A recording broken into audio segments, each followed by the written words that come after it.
वहाँ देख लो।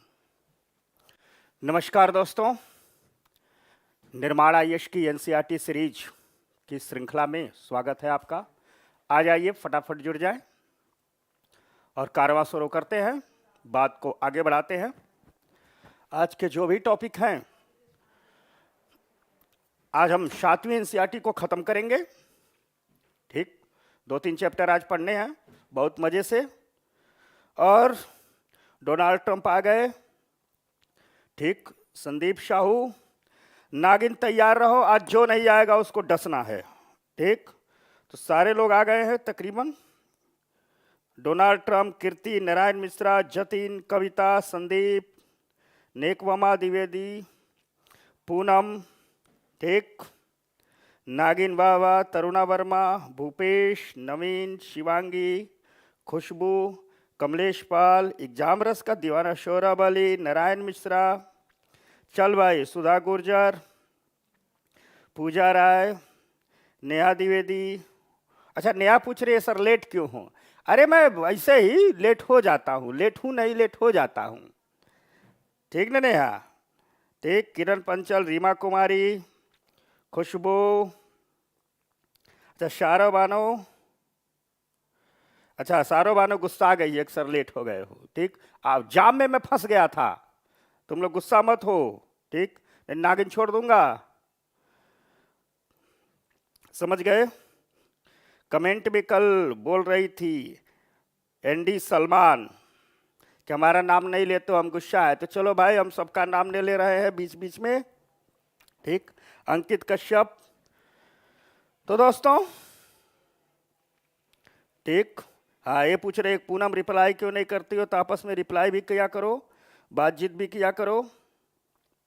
और ढेर सारे लोगों की डिमांड है, ढेर सारी बातें हैं। जैसे उसने कहा था अपडेट करना, तो सर आज जब भी अपडेट करो पीडीएफ लगा दिया करो, तो मैं पीडीएफ लगा दिया हूँ, अपडेट किया हूँ जो। ठीक, अच्छा सौरभ अली, मेरे लिए सर आपका स्पेशल नमस्कार। तो मेरा भी तुमको स्पेशल नमस्कार सौरभ भाई। नारायण मिश्रा, सब लोग आ जाओ। तो चलो बात को शुरू करते हैं, चर्चा को आगे बढ़ाते हैं। तो आज की चर्चा में हमारे चर्चा का बिंदु है जल। 3 मुद्दे हैं जिस पर हम विश्लेषण करेंगे, चर्चा करेंगे। एक है जल, एनसीईआरटी 7वीं थोड़ी सी बात करती है, तो जल पर देखेंगे क्या क्या बात हो रही है, पहली बात। दूसरा टॉपिक है हमारा फॉरेस्ट में फूड चेन, वन में खाद्य श्रृंखला। तो हम बताएंगे फूड चेन क्या होती है, फूड पे वेब क्या होता है। ठीक, और तीसरे चर्चा का तीसरा मुद्दा है कि हम वेस्ट वाटर मैनेजमेंट, जो अपशिष्ट जल है, पानी जो घरों से निकलता है, फैक्ट्रियों से निकलता है, इनको कैसे हम क्या करें, वेस्ट वाटर मैनेजमेंट, मतलब जो अपशिष्ट जल है कैसे पुनः शुद्ध करके उसका उपयोग लाए। इन्हीं 3 चर्चाओं की श्रृंखला में चैप्टर नंबर 16 है जल एक बहुमूल्य संसाधन। यकीनन जल सबसे बहुमूल्य संसाधन है। देखो, जीवन जिंदा रहने के लिए क्या क्या चाहिए बताओ तुम लोग, कमेंट बॉक्स में बताओ। ठीक, जल्दी जल्दी बताओ, जिंदा रहने के लिए क्या क्या चाहिए? भाई मनुष्य जिंदा रहेगा तो सब कुछ कर लेगा, तो जिंदा रहने के लिए चाहिए क्या क्या बताओ, सारे लोग बताओ। देखो कौन कौन बता रहा है। ठीक,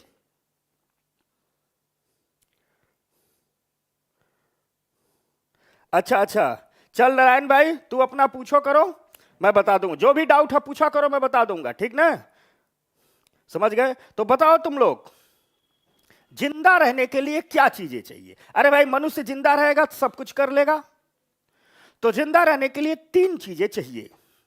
कौन कौन? लड्डू कौन मारूंगा, कौन छोटा भीम कह रहा है लड्डू चाहिए जिंदा रहने के लिए? पिटेगा छोटा भीम तुम उससे। वाटर चाहिए, ऑक्सीजन चाहिए। ठीक ठीक ठीक ठीक, और कौन? अच्छा, गयासुद्दीन कहते हैं वायु, पानी और भोजन। शाबाश, आज का हीरो है गयासुद्दीन। जिंदा रहने के लिए मनुष्य को 3 चीजें चाहिए। सांस लेने के लिए वायु चाहिए, ठीक,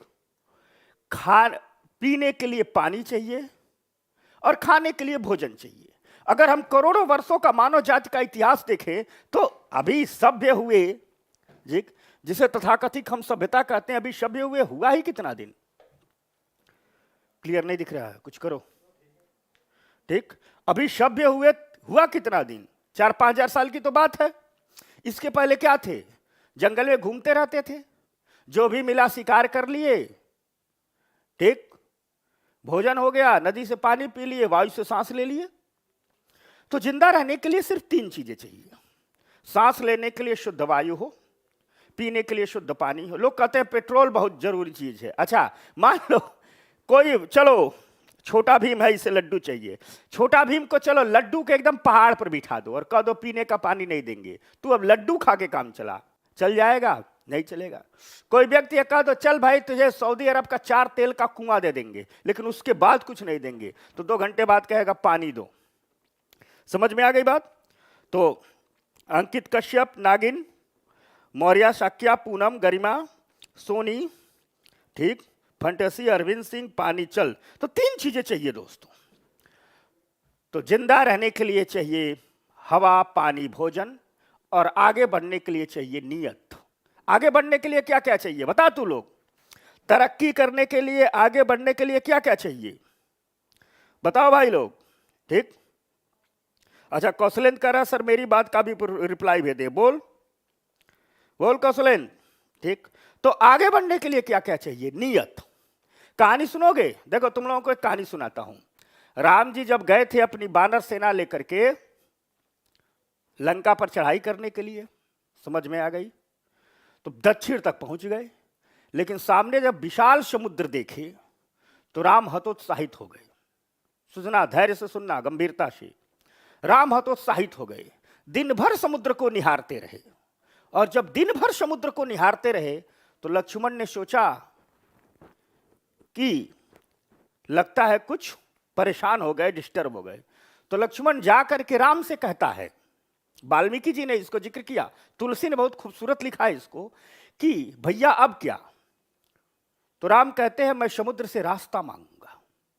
तो लक्ष्मण सोचा कुछ गड़बड़ हो गया। तो लक्ष्मण ने कहा भैया क्या सागर ने आज तक किसी को रास्ता दिया है? तो राम कहते हैं कि जापे जहिके सत्य शनेहु, तुलसी इस बात को लिखते हैं कि जापे जहिके सत्य शनेहु ताहि मिलहु नहीं कछ संदेहु। अवधी भाषा में है कि जापे जहिके सत्य शनेहु ताहि मिलहु नहीं कछ संदेहु, मतलब जिस पर जिसका सच्चा स्नेह रहता है उस चीज को प्राप्त करने से आपको कोई नहीं रोक सकता है, पूरी प्रकृति आपके साथ खड़ी हो जाती है। तो राम ने कहा अगर इस जीत के प्रति मेरी सच्ची निष्ठा है तो सागर रास्ता भी देगा, लंका पहुंचूंगा भी, रावण को मारूंगा भी, सब काम होगा। तो आगे बढ़ने के लिए, तरक्की करने के लिए सिर्फ क्या चाहिए? नियत। तो अपनी नियत को मजबूत रखो और आप सब भी बहुत आगे बढ़ जाओगे, तरक्की कर जाओगे, हीरो बन जाओगे। तो आप सब मेरे हीरो हो, समझ में आ गई बात ना? तो मैंने आपको ये बात इसलिए बताई कि आप सब मेरे हीरो हो, और तो कोई चाहेगा कि उसका हीरो तरक्की ना करे, तो जब आप सब मेरे हीरो हो तो आप सभी तरक्की करो। इसलिए अपनी सोच को मजबूती से पकड़ करके बैठे रहो, बाकी सब प्रकृति कर देगी। मेरे जैसे लोग मिलते रहेंगे, पढ़ाते रहेंगे, लिखाते रहेंगे, समझाते रहेंगे, तुम सबका कारवां आगे बढ़ता रहेगा। तो शिविका आ गई, नेकुमा, कीर्ति दीक्षित, ठीक, आरन अली। अच्छा, कह रहे हैं सर मेरी बात का भी रिप्लाई कर दिए, साइंस एनसीईआरटी कब तक पूरी होगी सर? जब ऐसे पढ़ते रहेंगे, जब हो जाएगा हो जाएगा, बहुत जल्दी हो जाएगा। देखो आज 3 चैप्टर कर रहे हैं। तो जल एक बहुमत, समझ में आ गई बात ना? तो ऐसे आराम आराम के अच्छे से पढ़ते रहेंगे। हाँ, हिस्ट्री और अच्छा, कौशलेंद्र सिंह कह रहे हैं कि हिस्ट्री और ज्योग्राफी भी पढ़ाइए। हाँ पढ़ाएंगे, इसके बाद सब पढ़ाएंगे धीरे धीरे। तो जल एक बहुमूल्य संसाधन, यदि जल उपलब्ध है तो आपका भविष्य सुरक्षित है। कहा जाता है, एनसीईआरटी इस बात को लिखी है कि यदि जल उपलब्ध है तो आपका भविष्य क्या है? सुरक्षित है। यानी अगर हमें अपनी आने वाली पीढ़ियों को एक बेहतर जीवन देना है तो हमें अपने जल के स्रोतों को शुद्ध रखना होगा, सुरक्षित रखना होगा। और इसीलिए इसी क्लास का जो लास्ट चैप्टर पढ़ाएंगे, वाटर मैनेजमेंट रिसाइकिल को पढ़ाएंगे, ठीक। तो जल उपलब्ध है तो आपका भविष्य सुरक्षित है। इसीलिए प्रति साल 22 मार्च को विश्व जल दिवस मनाया जाता है। इसलिए मनाया जाता है ताकि दुनिया के लोगों को हमें जल संसाधनों के संरक्षण के प्रति जागरूकता फैला सके, कि एक बूंद पानी जो 10 रुपए की टिप नहीं आप लोग बदलते हो कि वाटर पानी टिप टिप करके गिरता रहता है, या एक बूंद पानी इतना कीमती है कि यह संसार उसकी कीमत नहीं चुका सकता है। कह दो एलन मस्क दुनिया का सबसे बड़ा धनी आदमी, कह दो एक बूंद पानी पैदा करके दिखाए, दिखा सकता? अमेरिका सुपर पावर है। एक छोटा सा वायरस आया तो लगा गुजिया बनाने, जलेबी बनाने घर में बैठ करके, ठीक? सब लोग गुलाब जामुन बना रहे थे, एफबी पर पोस्ट कर रहे थे, इतनी सा वायरस आया था। दुनिया के सबसे बड़े धनी आदमी हो एलन मस्क, दुनिया का सबसे बड़ा सुपर पावर है अमेरिका, उसे कह दो एक बूंद पानी बना करके दिखाए, नहीं बना करके दिखा सकता है। यह प्रकृति देती है। तो जब बना के नहीं दिखा सकते हैं और इस जल पर ही जीवन टिका है, तो एक काम तो कर सकते हैं, जो है उसे सुरक्षित रखें, संरक्षित रखें, बेकार में बर्बाद न करें, क्योंकि मनुष्य को जो चीजें मुफ्त में मिलती है वो उसकी कदर नहीं समझता, उसकी कीमत नहीं समझता है। इसलिए हर साल को विश्व जल दिवस मनाया जाता है 22 मार्च को, ताकि लोगों में इस जल के प्रति जागरूकता का फैलाव कर सके, जागरूकता का प्रचार प्रसार कर सकें। ठीक, समझ में आ गई? मनोरमा, रीना, नीरज, शिवानी अग्निहोत्री समझ में आ गया, ममता देवी। तो 22 मार्च को मनाया जाता है। 2003 में संयुक्त राष्ट्र संघ ने वर्ष 2003 को घोषित किया था international year of fresh water. संयुक्त राष्ट्र संघ ने कहा था कि हम 2003 को international year of fresh water घोषित करते हैं। और इस पूरे साल संयुक्त राष्ट्र संघ ने अनेक कार्यक्रम किया, और इस कार्यक्रम के दो हिस्से थे कि फ्रेश वाटर जो ताज़ा जल है, अर्थात जो ड्रिंकिंग वाटर, मतलब जो अलवणीय जल है, जो पीने वाला पानी है, एक तो सब तक इसकी पहुंच हो, पानी सर्वसुलभ होना चाहिए, पानी सर्वसुलभ होना चाहिए, भविष्य में युद्ध होंगे इस पानी के लिए। ठीक, तो इसलिए 2003 को international year of the fresh water इसलिए घोषित किया कि एक तो ये पानी सर्वसुलभ हो, सब तक पहुंचे, सबकी प्यास मिटे। ऐसा ना हो कि किसी के लिए बेचारे पीने का पानी नहीं है। कल ही अखबार में पढ़ रहा था कि बस्तर रीजन में लोग पानी के लिए 13 किलोमीटर जाते हैं और दिल्ली वाले सड़क धुलते हैं। ठीक, तो पानी सर्वसुलभ होना चाहिए।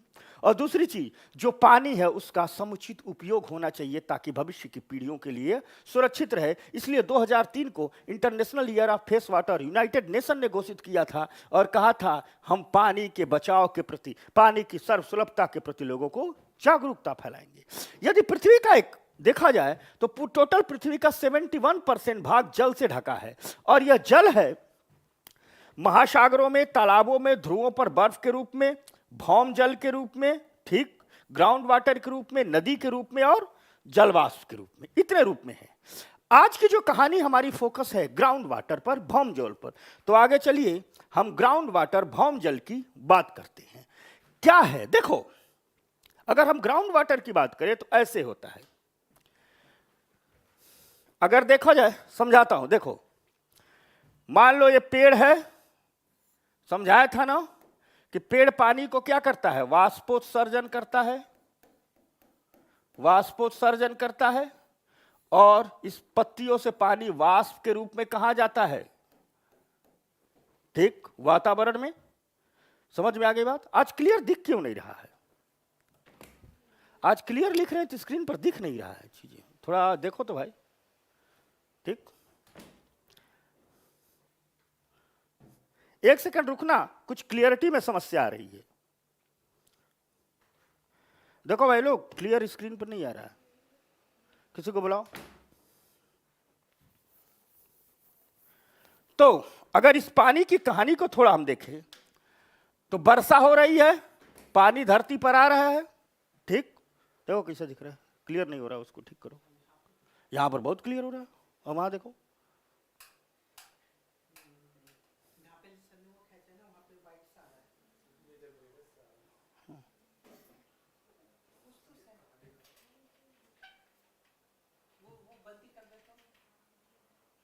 अब आ गया, चलो ठीक है, आ गया। देखना रोहित, अब देखना जरा आप लोग। देखो भाई लोग, ये है धरती, ये है धरती, ठीक, लैंड, भूमि है, जमीन है। वर्षा होती है, ठीक, रेनफॉल, वर्षा होती है, साथ साथ नदी है, यह नदी है, यह तालाब है। ठीक, इस नदी और तालाब, वर्षा हो रही है, पानी रिस रिस करके भीतर जा रहा है। ठीक, नदी का भी पानी रिस रिस करके भीतर जा रहा है, तालाब का भी पानी रिस रिस करके भीतर जा रहा है। अब इसमें से कुछ पानी जो मिट्टी के छोटे छोटे कण हैं, जो मिट्टी के पार्टिकल हैं, या जो सॉइल पार्टिकल है, या मिट्टी के कण हैं जो सॉइल पार्टिकल हैं, जो मिट्टी के कण हैं, इनके बीच आ गया। कुछ पानी कहाँ आ जाएगा? ये जो मिट्टी के कण हैं इनके बीच आ गया, ये पानी आ गया। ठीक, तो कुछ पानी यहां रहता है मिट्टी के कणों के बीच, पौधे इन्हीं से वाष्पोत्सर्जन की क्रिया करते हैं। और कुछ पानी बहुत नीचे रिस रिस करके ये धरती पर जो कठोर चट्टाने हैं, नीचे मिट्टी की बनावट बताए थे, कठोर चट्टाने बनाए थे, इन कठोर चट्टानों के बीच में आ जाता है। कुछ पानी कहां आ जाएगा? इन कठोर चट्टानों के, ये चट्टाने हैं, मान लो एक चट्टान यहां पर ऐसे है, ठीक, तो अब यहां पर क्या आ जाएगा? यहां पर ये पानी रिस रिस करके इकट्ठा हो जाएगा। तो कुछ पानी इन कठोर चट्टानों के बीच में इकट्ठा होता है। समझ में आ गई बात? तो जो पानी आता है, कुछ पानी मिट्टी के कणों के रूप में रहता है और कुछ पानी कठोर चट्टानों के बीच में स्थित हो जाता है। यानी हम कह सकते हैं कि जो हमारा ग्राउंड वाटर होता है वह दो रूपों में होता है। नागिन तैयार रहना, आज जो बदमाशी करेगा उसको डस लेना। समझ में आ गई बात? ठीक है। तो जतिन, किरण चंचल, प्रिया चौरसिया, तो क्लियर हो गया। अर्थात कुछ पानी मिट्टी सॉइल पार्टिकल के बीच में है, तो कुछ पानी कहां है? इन चट्टानों के बीच में यहां इकट्ठा हो गया है। ठीक, यही दोनों अलग अलग रूपों में ग्राउंड वाटर है। जब पौधे वाष्पोत्सर्जन, अब पौधा कोई आएगा तो क्या होगा? पौधा आएगा तो ये पौधा हो गया, इसकी जड़ें यहां तक पहुंच जाएंगी, इन्हीं जड़ों से पानी ले लेता है। वही जब हम बोरिंग करते हैं, नलकूप करते हैं, तो नलकूप गाड़ते हैं तो नलकूप को यहां तक ले आ देंगे। जब हम नलकूप को यहां तक ले आ देंगे तो नलकूप यहां का पानी लेकर के ऊपर जाएगा। तो इसी दो रूप में हमारा ग्राउंड वाटर रहता है। समझ में आ गई बात? अब इसी को हम अगर जो एनसीईआरटी लिखते हैं उसके रूप में देखें तो हम क्या कर रहे हैं कि वर्षा से नदी और तालाब का पानी इनफिल्ट्रेशन द्वारा धीरे धीरे रिस करके, इनफिल्ट्रेशन की प्रक्रिया उसे कहते हैं, भूमि के नीचे चला जाता है। यानी पानी वर्षा का हो, नदी हो, तालाब का हो, इनफिल्ट्रेशन द्वारा भूमि के नीचे चला जाता है। और जो भूमि के नीचे जाता रिसा हुआ जल है, इसका कुछ भाग मिट्टी के कणों के बीच रहता है, इसको हमने समझाया। शेष कुछ भाग जो है वह कठोर चट्टानों के ऊपर या दो चट्टानों के बीच की दरारों में पाया जाता है। ठीक, समझ में आ गई?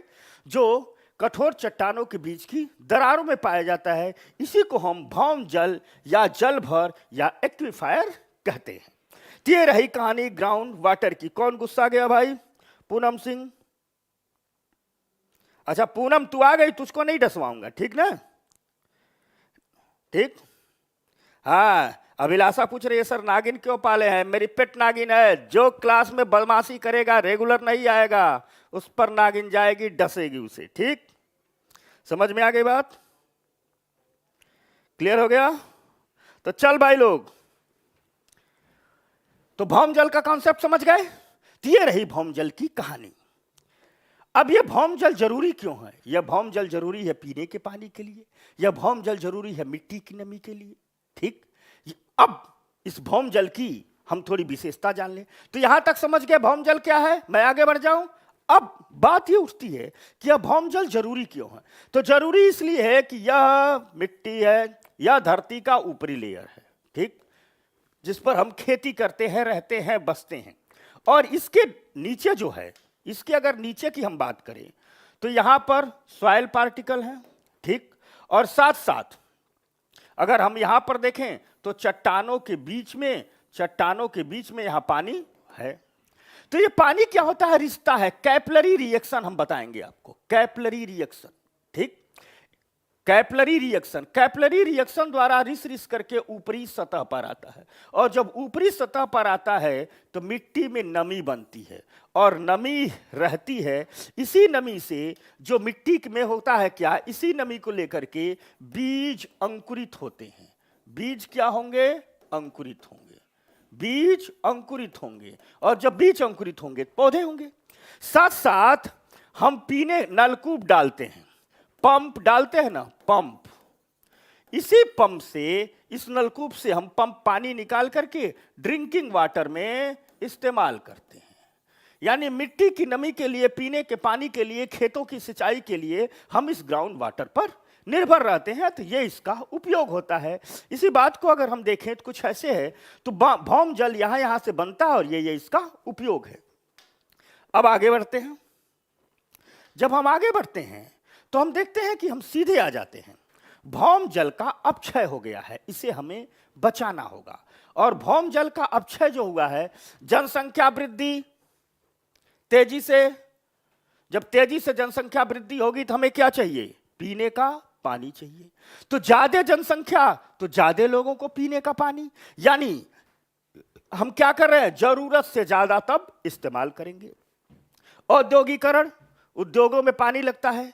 कहा गया कि अगर पूरे उद्योगों का एक डाटा निकाला गया है तो जितने भी थर्मल पावर हैं वो सबसे ज्यादा इस पानी का भारत में दुरुपयोग करते हैं। अभी समझाएंगे, ठीक। किसानों को विद्युत में सब्सिडी, किसानों को किसमें सब्सिडी मिलती है? विद्युत में सब्सिडी। अब कहोगे इससे पानी का क्या लेना देना है? किसानों को जो बिजली मिलती है वो बहुत सस्ती दी जाती है, लेकिन जो हम कहते हैं कि यह बिजली सस्ती दी जाती है, इससे कुछ नुकसान होता है, तो कई लोग कृषि को लेकर बड़े इमोशनल हो जाते हैं, उनकी भौवें तन जाती हैं। होता है क्या है, किसान को बिजली सस्ती दी जाती है तो सरकार का यह फर्ज है तो बिजली दे, बात सही है, देना भी चाहिए। लेकिन किसान का भी फर्ज है कि वह इस विद्युत का, इस पानी का समुचित इस्तेमाल करे। किसान कहता है चल भाई सस्ती बिजली है, मोटर बिजली आ गई, मोटर खोल देते हैं, खेत में पानी भरेगा। धान का खेत है, खेत में पानी भरेगा, यानी खेत को जितनी पानी की जरूरत है, ठीक, उतने से ज्यादा पानी खेत में भरा जा रहा है। तो कह देते हैं चल भाई खेत में पानी भरेगा। सच तो अर्थात जो हम इलेक्ट्रिक सब्सिडी देने का काम धंधा शुरू किए हैं, इलेक्ट्रिक सब्सिडी से इलेक्ट्रिसिटी सस्ती, किसान के पास नलकूप है, खूब पानी भर रहा है। इससे कई जगह आपको मैं बताऊं, एक साल बेहतर मानसून न आए, पूरा का पूरा पंजाब, हरियाणा और पश्चिमी उत्तर प्रदेश और पूर्वी राजस्थान, बुंदेलखंड प्यास से मरने लगेंगे। वो तो होता क्या है कि हर साल इसमें ठीक ठाक मानसून आ जा रहा है तो ग्राउंड वाटर रिचार्ज हो जाता है, वरना यहाँ के लोगों ने नलकूप लगाकर कितना पानी निकाल लिया कि एक साल मानसून अगर धोखा दिया, हो गया बेवफा, तो पानी से सारे लोग इस एरिया के मरने लगेंगे। साथ साथ अगली बात क्या है कि भूमिगत जल का प्रदूषण, और भूमिगत जल का प्रदूषण नेहा द्विवेदी, ठीक, नेहा कह रही है क्लास को डिसलाइक किसने कर किया? कोई बात नहीं नेहा, कुछ लोग डिसलाइक भी करने वाले होते हैं, लेकिन उसकी परवाह नहीं करना है। लाइक करने वाले इतने ज्यादा हैं तुम लोग, समझ में आ गई बात, कि डिसलाइक वालों की परवाह मत कर, तुम लोग तो हमारे हीरो हो, समझ गए? तो नेहा, अभिलाषा, खुशबू, मोतीलाल गौड, क्लियर हो गया? चल भाई। अच्छा, सी के चांद कह रहा मुझे भी एडमिन बनाओ, चल तू भी बन जाएगा। तो यानी जो भौम जल का अपक्षय हो रहा है, जनसंख्या वृद्धि, औद्योगिकरण, किसानों को सब्सिडी, भूमिगत जल का प्रदूषण, यह जो भूमिगत जल का प्रदूषण है यह पानी का, जो ग्राउंड वाटर का सबसे बड़ा दुश्मन बन गया है। अब यह देखो किन किन कारणों से होता है। होता क्या है, हमने क्या किया, घर का कचरा उठा करके फेंक दिया। देखो ये पेन ही मेरी फेंक गई, रुक जाओ। घर का कचरा, कचरा क्या किया, मान लो यहां कचरा डाल दिया, ये हो गया कचरा, समझ में आ गई बात? अब समझना बात को, ये कचरा हमने डाल दिया, बारिश होगी, अब जब बारिश होगी तो पानी के साथ कचरे के कुछ पार्ट रिस रिस करके, सड़ सड़ करके पानी के साथ अंदर आएंगे, तो कचरा भी कहां आ गया, ग्राउंड वाटर में आ गया, ठीक। साथ साथ खेतों में हम बहुत ज्यादा किसका इस्तेमाल कर रहे हैं, फर्टिलाइजर का, केमिकल फर्टिलाइजर का।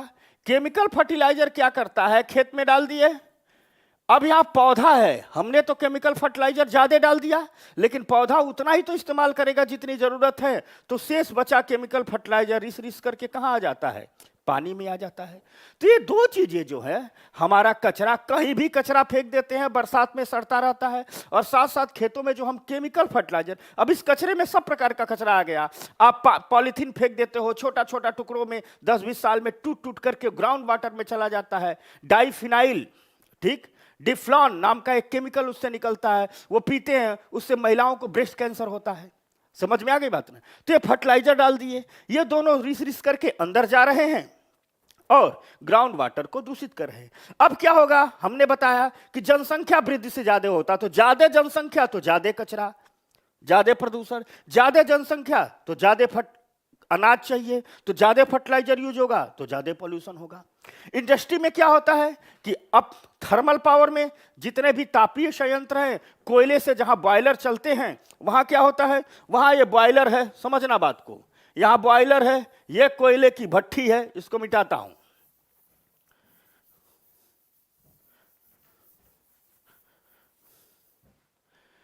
यह बॉयलर है या कोयले की भट्ठी है, यहां कोल जलाते हैं, और जब कोल जलाते हैं और इसमें पानी डाल देते हैं, पानी को गर्म करते हैं, यहां स्टीम बनता है, इस स्टीम को निकालते हैं, ठीक, टरबाइन चलाते हैं, इलेक्ट्रिसिटी बनाते हैं।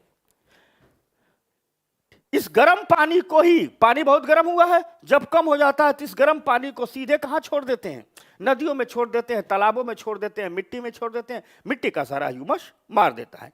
तो ये सब चीजें हैं जो ग्राउंड वाटर को दूषित करती हैं। तो इसका समाधान क्या है भाई? ठीक, किरण पंचल क्या करे? नो सर, ठीक, हमारे इंदौर में कचरा नहीं फेंकते हैं, 500 रुपये का चालान हो जाता। हाँ, इसीलिए तो इंदौर हर साल स्वच्छता में नंबर 1 आ रहा है, लेकिन पूरे देश को करना होगा, एक इंदौर के करने से तो काम होगा नहीं। दिल्ली में आ जाओ, हर सड़क किनारे कचरा मिलेगा। तो फिलहाल ये है चीजें। अब इतनी तो हो गई, यानी इन कारणों से जो हमारा ग्राउंड वाटर है वो बर्बाद हो रहा है। तो ग्राउंड वाटर को बचाएंगे कैसे? ग्राउंड वाटर को बचाएंगे कैसे?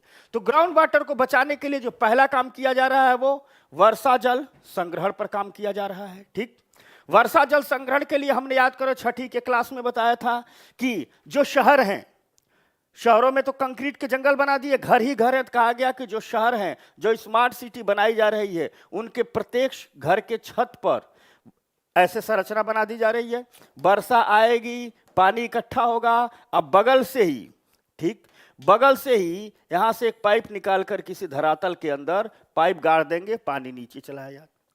तो शहरों में छतों द्वारा वर्षा जल संग्रहण है। इस समय जितने भी हमारे भारतमाला प्रोजेक्ट के तहत सड़कें बन रही है, नेशनल हाईवे, एक्सप्रेसवे बन रहे हैं, ये सड़क बन रही है, मान लो एक्सप्रेसवे है, इसी के बगल में एक छोटी सी पाइप भी बनाई जा रही है, ठीक, और हल्का सा एक्सप्रेसवे का ढलान ऐसे रखा जाता है ताकि पानी सारा कहाँ आ जाए, इस नाली में आ जाए और यह रिस रिस करके नीचे चला जाए। इसी को कह रहे हैं, अर्थात पहला काम कि वर्षा जल का संग्रहण किया जा रहा है ताकि ज्यादा से ज्यादा पानी ग्राउंड में पहुंचे। समझ गए? दूसरी चीज, जो हमारी प्रथा रही है कि पारंपरिक तालाब, क्या कहा जाता था, आप चोल का शासन पढ़ोगे, इतिहास पढ़ोगे तो भारत में कहा जाता था, पुराने जमाने के जो राजा हैं, आप दक्षिण भारत जाओगे, पुराने जमाने के राजा हैं, मंदिर बनवाते थे, मंदिर के बगल में तालाब बनाना, बावड़ी बनाना, सराय बनाना, ये पुण्य का काम किया जाए। किसी का कोई महान काम कर लिया तो चलो एक बावड़ी बनवा देते हैं, किसी के घर का कोई बुजुर्ग व्यक्ति मर गया तो चलो उसकी याद में एक तालाब बनवा देते हैं। मतलब जो पारंपरिक हमारे यहाँ तालाब हैं, जो बावड़ी है, ठीक, इसका निर्माण करना है, सरकार कह रही है। और इसके लिए सरकार मनरेगा का उपयोग कर रही है कि मतलब मनरेगा के जो मजदूर गड्ढे खोदते हैं, जो सड़कें बनाते हैं, कच्चे काम करते हैं, सरकार कह रही है अब इनसे हम तालाब खुदवाएंगे। साथ साथ प्रचार प्रसार के माध्यमों से ये कहा जा रहा है कि यदि घर में मान लो कोई व्यक्ति हो, तुम लोग जब आईएएस बन जाओगे बड़ी सी पार्टी दोगे तो ठीक है दो, तो लोग बड़ी सी पार्टी देते तो क्या करते हैं, लोगों को ढेर सारा दारू पिलाते हैं। तो सरकार कह रही है कुछ लोग आगे आए, समाज के तौर पर कुछ लोग आगे आए, बच्चे का बर्थडे, अपना ब्याह है तो दारू कम पिलाएं, एक तालाब खुदवा दे ताकि जानवर लोग पानी पिए, मनुष्य लोग पानी पिए। समझ में आ गई बात? यानी एक तरफ सरकार पारंपरिक तालाबों, बावड़ी का निर्माण कर रही है, मनरेगा का इस्तेमाल कर रही है, तो दूसरी तरफ समाज के तौर पर समाज से यह उम्मीद कर रही है कि आइए जागिए उठिए, बहुत दारू पिला चुके, अब थोड़ा सा पानी पिलाने का इंतजाम कर दीजिए। तो आप लोग भी जब बड़े लोग हो जाना, जब आपके सपने पूरे हो जाएं, तो एक एक तालाब खुदवा देना। खुदवाओगे ना तालाब? बताओ, तालाब खुदवाओगे? ठीक ठीक, बताओ भाई लोग, सारे लोग तालाब खुदवाएंगे? ये राकेश कुमार सैनी लिख रहे हैं पीडीएफ सर, तो पीडीएफ जो हमारे टेक्नीशियन डालते हैं वो छुट्टी पर है, ठीक ना? तो एक आध रुक जाओ, फिर अब मैं पीडीएफ देखता हूं कैसे क्या है, एक दो क्लास की जो बची हुई है। ठीक, तो अमृता, फ्री का क्लास सर दे रहे हो तो क्लास के ठीक अट्रैक्टिव बनाओ, सभी लाइक भी कीजिए। हाँ सही, अमृता सही बोल रही है, शाबाश अमृता। ठीक, क्लियर। सरोज कुमार,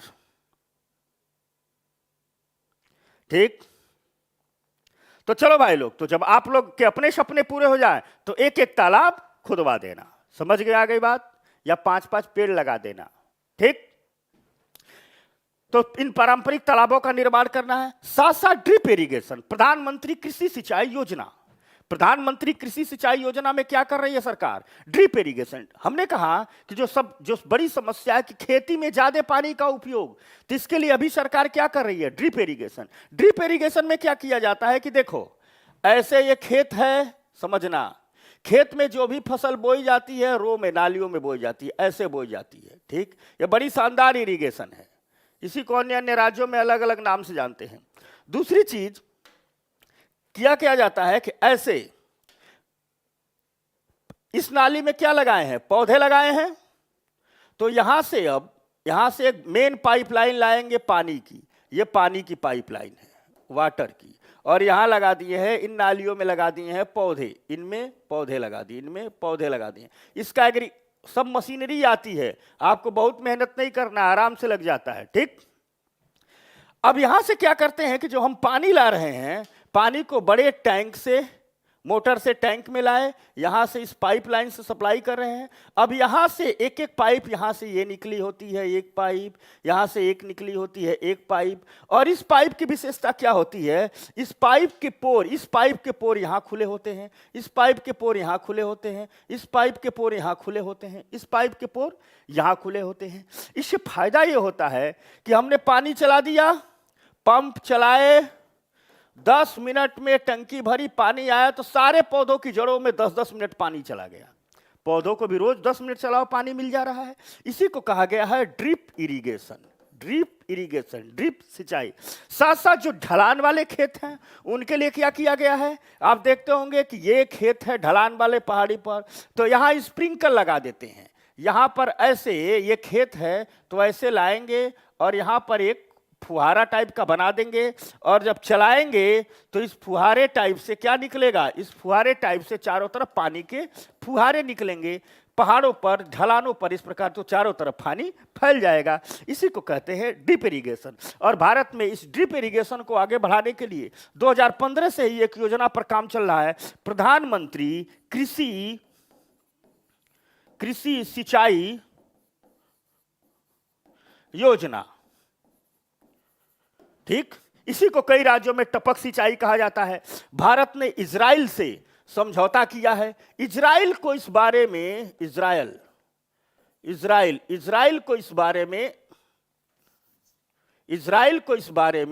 महारत हासिल है।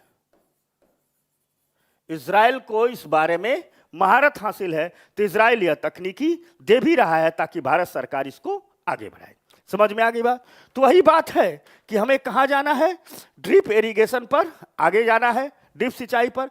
विद्युत सब्सिडी को तार्किक बनाना है, छोटे किसानों को विद्युत सब्सिडी देना है, या मीटर लगवा देना है, या कह देना है। कई जगह पायलट प्रोजेक्ट चलाए जा रहे हैं कि चलो इतना 200 वाट बिजली या 200 किलोवाट बिजली हर महीने फ्री में इस्तेमाल कर लोगे, इसके बाद इस्तेमाल करोगे पैसा लेंगे। तो हर किसान के खेत में पंप पर मीटर लगाने की सरकार की व्यवस्था है कि मीटर लगा देते हैं ताकि उतना ही इस्तेमाल करे। तो इससे क्या होगा? किसान को प्रेरणा मिलेगा, 200 से कम इस्तेमाल करें नहीं तो पैसा लगेगा। ठीक, साथ साथ सौर कृषि को बढ़ावा देना तथा इसे बाजार से जोड़ना। एक नया टर्म आया है, सोलर एग्रीकल्चर, सौर कृषि। इसको हम समझाते हैं, यह है क्या? देखो, सौर कृषि वास्तव में क्या है कि एक साल या किसानों की आय को दुगना करना का एक माध्यम है। वीर प्रताप, ठीक, शिवांगी अग्निहोत्री, ठीक, तेंदुआ, अच्छा तेंदुआ भी आ गया, वेलकम वेलकम, इसी का बचा था। चलो, हमारे क्लास में सांप था, नेवला था, आज तेंदुआ भी आ गया। तो तेंदुआ तुम्हारा स्वागत है, ठीक। मैं तेंदुए का इस्तेमाल कर उपयोग कर रहा, मतलब इंतजार कर रहा था, ठीक। अच्छा, आज किसका बर्थडे है कमला बुआ, ठीक। अच्छा ज्योति, तो ज्योति तुम्हारा भी नाम ले रहे, देवेश अग्रवाल, ठीक, ठीक है, देख लूंगा भाई सब। 6 का तो बहुत पहले, इच्छाधारी नाग, अच्छा इच्छाधारी नागिन थी, इच्छाधारी नाग भी आ गया। नेवला नहीं दिख रहा है, चल नागिन तैयार रहा, नाग आ गया है, 10 तो इसको। तो चलो भाई लोग, तेंदुए का सारे लोग स्वागत करो। अभी हम जंगल पढ़ा भी रहे हैं तो मजा आएगा, इसके बाद हम फॉरेस्ट का ही फूड चेन पढ़ा रहे हैं। तेंदुआ भी जाना मत रुकना, भी तेरा वाला आएगा फोटो। तो सौर कृषि को बढ़ावा देना तथा बाजार से जोड़ना। तो कहोगे सौर कृषि क्या है, क्या सूरज की खेती होगी? नहीं भाई, यह है किसानों के हाथ को मजबूत करना। सरकार की जो किसानों की आय दुगनी करने की स्कीम है, उसमें सौर कृषि बड़ी मजेदार चीज है। तो इसमें क्या किया गया रहा है, तो इसमें कहा जा गया है, कॉन्सेप्ट है, इसे लेकर के आ गया कि ये खेत है तो क्या उपजाओगे तुम लोग? चलो गेहूं उपजाते हैं, गेहूं उपजाते हैं। तो कहा गया किसान गेहूं उपजा रहा है तो किसान को सस्ते में दिया जा रहा है सोलर पैनल। समझ में आ गई बात? तो चलो, तो किसान से कहा गया कि खेत में चारों तरफ लगा लो, खेत के मेड़ पर सोलर पैनल। तो किसान लगा लिया क्या? Solar panel. इस सोलर पैनल से किसान बनाएगा क्या? इलेक्ट्रिसिटी, विद्युत बनाएगा। किसान ने विद्युत बनाएगा तो किसान कहेगा हम विद्युत बनाएंगे, विद्युत खाएंगे? विद्युत खाने वाली तो चीज नहीं है। तो सरकार कह रही है कि ग्राम पंचायत में आप बनाओ, हम खरीद लेंगे। तो सरकार क्या करेगी? खरीद लेगी, खरीदेगी। और जो बगल का शहर है, जो बगल का शहर है, आखिर सरकार या प्राइवेट कंपनियां उससे बिजली देती हैं। जैसे दिल्ली में टाटा बिजली देती है, तो सरकार कह रही है टाटा से, रिलायंस से, कि आप किसान जो बिजली बनाए इसको खरीद लीजिए, कुछ अपना प्रॉफिट जोड़ लीजिए, शहर को सप्लाई कीजिए, इनसे पैसा लीजिए, बिल लेंगे ना, इनसे पैसा लीजिए, कुछ प्रॉफिट अपना लीजिए और कुछ हमारे किसान भाई को दे दीजिए। यानी किसान हमारा खेतों में गेहूं के साथ विद्युत का भी उत्पादन करेगा और इसी को कहेंगे सौर कृषि। ये बड़ी मजेदार चीज है। उत्तर प्रदेश के बुंदेलखंड में इस पर पायलट प्रोजेक्ट शुरू कर दिए गए हैं और बड़ा सक्सेस है, बड़ी बेहतर इसका रिस्पांस सामने आ रहा है। अब कहोगे तो इस सौर कृषि का इस जल प्रबंधन से क्या लेना देना है? लेना देना है भैया, जब इस सौर बिजली बनाएगा और बेचेगा, पैसा मिलेगा तो कहेगा काम भर का पानी खेत में लगाते हैं, झूठ मूठ का बिजली बेकार करते हैं और शेष बिजली को बेच देते हैं। तो सौर कृषि को बढ़ावा देने से ये माना जा रहा है कि अप्रत्यक्ष रूप से हमारे वाटर मैनेजमेंट को भी मदद मिलेगी। समझ में आ गई बात? ठीक, अप्रत्यक्ष रूप से वाटर मैनेजमेंट को भी मदद मिलेगी। तो ये कहानी इसकी रही। अब थोड़ा सा इसको अपडेट कर देते हैं, ठीक, थोड़ा सा इसको अपडेट कर देते हैं। और अपडेट ये है इसका, ठीक, किसी ने मुझसे, कोई कुशवाहा भाई है, उन्होंने लिखा था, ठीक, हाँ भेड़ बकरियां भी आएंगी। शालो गौतम, ठीक, गरिमा सिंह, अच्छा हाँ है गरिमा, खुशबू राजपूत, चलो देवनायक, सारा बानो, पारुल, एक एनडी सलमान नाम से आती, वहां कमेंट लिखती है कि सर जी मेरा नाम ले नहीं लेते हो, तो यहां आती नहीं है। तो एनडी सलमान तू भी आजा भाई। शालिनी गुप्ता, पॉलिटी पीडीएफ देते हो तो मेहरबानी होती, साइंस का कुछ दिन के लिए रोक कर एग्जाम 2021 देना है, बस इसलिए रिक्वेस्ट है। तो शालिनी गुप्ता जी साइंस पढ़ लो, इसके बाद पॉलिटी पढ़ लेना, ठीक, समझ में आ गई बात? ठीक, मैं अपनी शादी में खुदवाऊंगा ताकि मेरी पत्नी को पानी की दिक्कत ना। वाह रजनीश, वाह वाह वाह, रजनीश करा शादी में खुदवाऊंगा ताकि पत्नी को पानी की दिक्कत ना हो। कितना पानी पिएगी तेरी की एक तालाब खुदवा देगा, पूरे गांव को व्यवस्था करना, दिक्कत ना हो, ठीक। मन पत्नी लाएगा कि हथिनी लाएगा कि रोज एक तालाब पानी पी रही है? समझ में आ गया रजनीश? ऐसा लग रहा हथिनी नहीं लाएगा, ठीक। ठीक। तो अब देखो, देश में वाटर, ग्राउंड वाटर का मैनेजमेंट बेहतर से हो, इसके लिए एक संस्थान है जिसका नाम है, ये हम अपडेट कर रहे हैं, केंद्रीय भूजल प्राधिकरण। ये आपके एनसीईआरटी में नहीं, अपडेट कर रहे हैं, केंद्रीय भूजल प्राधिकरण। यह केंद्रीय भूजल प्राधिकरण पर्यावरण संरक्षण अधिनियम 1986 के तहत गठित किया गया। देश में पर्यावरण संरक्षण अधिनियम के लिए कई एक्ट हैं पर्यावरण संरक्षण के लिए। तो पर्यावरण संरक्षण जो अधिनियम 1986 है, इसके तहत, इसी कानून के तहत एक संस्थान बनाया गया और कहा गया कि केंद्रीय भूजल, सेंट्रल ग्राउंड वाटर अथॉरिटी, और सेंट्रल ग्राउंड वाटर अथॉरिटी बना दिया गया। तो सरकार ने कहा आपका काम ये होगा कि आप देखिए कि देश के जो उद्योग हैं वह कितना भूजल का उपयोग करेंगे, इस पर नजर रखिए, क्योंकि हमारे देश के उद्योग भी बदमाशी करने लगते हैं, कहते हैं कम पानी निकालेंगे, निकाल लेते हैं, ज्यादा पानी निकालते हैं। तो इसीलिए सेंट्रल ग्राउंड वाटर अथॉरिटी बनाई गई, जिसे पर्यावरण संरक्षण अधिनियम 1986 के तहत गठित किया गया।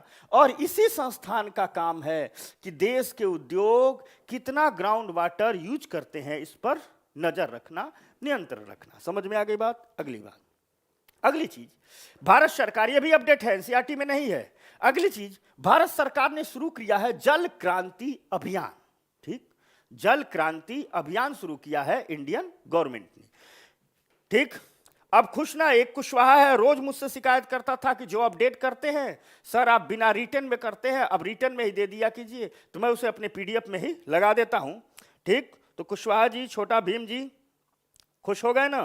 तो देखो, एक है जल क्रांति अभियान जो शुरू किया भारत सरकार ने 2015 और 16 में। और जल क्रांति अभियान शुरू किया गया कि यह दरअसल, यह जल क्रांति अभियान सरकार, पंचायती राज संस्थान और समुदाय, समुदाय मतलब समाज, ठीक, समुदाय मतलब समाज, यह जो अभियान लिखा गया है, जब भी अभियान होता है तो इसको जल क्रांति अभियान, मतलब कई पक्षकार हैं इसको। तो एक पक्ष सरकार है, पैसा दे रही है, दूसरा पक्ष क्या है, पंचायती राज संस्थान है, जो शहरों में नगर पालिका है और गांव में ग्राम पंचायत है, और साथ साथ समुदाय से भी कही गई है आगे बढ़िए, इस क्रांति अभियान को आगे बढ़ाइए। तो कहा गया है कि भूमिगत जल सुरक्षा और भूमिगत जल की जो विकास योजनाएं हैं उसमें पंचायती राज संस्थानों की भूमिका को बढ़ा दिया गया है। और इसके तहत क्या किया गया है कि मनरेगा द्वारा पारंपरिक तालाबों का पुनर्निर्माण किया जा रहा है। मनरेगा द्वारा पारंपरिक तालाबों का पुनर्निर्माण किया जा रहा है।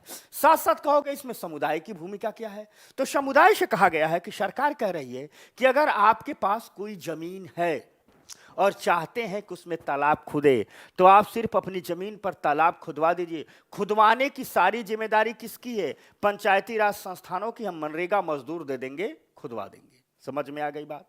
या आप चाहिए तो किसी सार्वजनिक तालाब को गोद ले लीजिए। अब तक बच्चे ही गोद लिए जाते थे, नहीं, अब तालाब भी गोद ले सकते हो, पेड़ भी गोद ले सकते हो, पार्क भी गोद ले सकते हो। तो समुदाय से कह रहे हैं आइए अपने गांव के जो सार्वजनिक तालाब है उसे एडॉप्ट कर लीजिए। ठीक, आप एडॉप्ट कर लीजिए, उसकी देखरेख कीजिए, उसमें जो श्रम शक्ति की जरूरत होगी हम मनरेगा द्वारा उसे पूरा कर देंगे। समझ में आ गई बात? यह है जल क्रांति अभियान। क्लियर हो गया? अच्छा, अमरीश कुमार यादव प्ले लिस्ट बना दीजिए सर। चल मैं बनाता हूं प्ले लिस्ट। ठीक, जल क्रांति अभियान क्लियर हो गया। अब अगली बात, बस इतना है हमारा ग्राउंड वाटर। अब आ जाओ जंगल के शेरों, तो तेंदुआ, नागिन, शेर, चीता, भालू, नेवला नहीं दिख रहा है, नेवला जल्दी आ। अब आप लोगों के जंगल की कहानी क्लियर हो गया। तो जो चैप्टर नंबर आज का पहला था ग्राउंड वाटर, उसमें आपने अपडेट में जल क्रांति अभियान समझ लिया, केंद्रीय भूजल प्राधिकरण समझ लिया, ठीक, जल प्रबंधन समझ लिया, ग्राउंड वाटर क्या है चीजें समझ ली।